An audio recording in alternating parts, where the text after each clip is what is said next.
right, so just talk about graduating and stepping into the real world and doing terrestrial radio for First Media.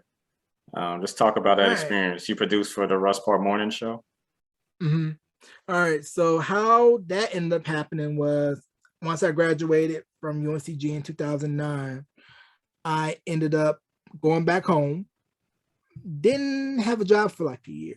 Was down to myself. Was kind of thinking like, man, I did everything I was supposed to do, and you know things weren't lining up like I thought they would. But I had been going to 99.5 a couple years prior because whenever I would go home on breaks and what have you, I got real friendly with one of the radio personalities that were working there at the time, named D Train.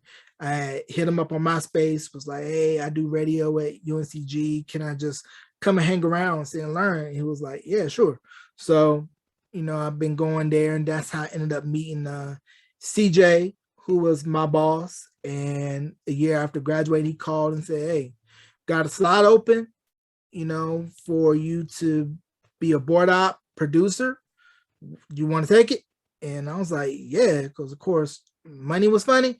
And when money is funny, you gotta do what you gotta do. But for those of you that don't know what a producer board op is, it's pretty much like your standard entry level job when you're first coming into radio, where you're pretty much going to be doing the grunt work of pretty much making sure your syndicated shows are up and running, maybe doing your spot wherever traffic breaks, producing, loading commercials.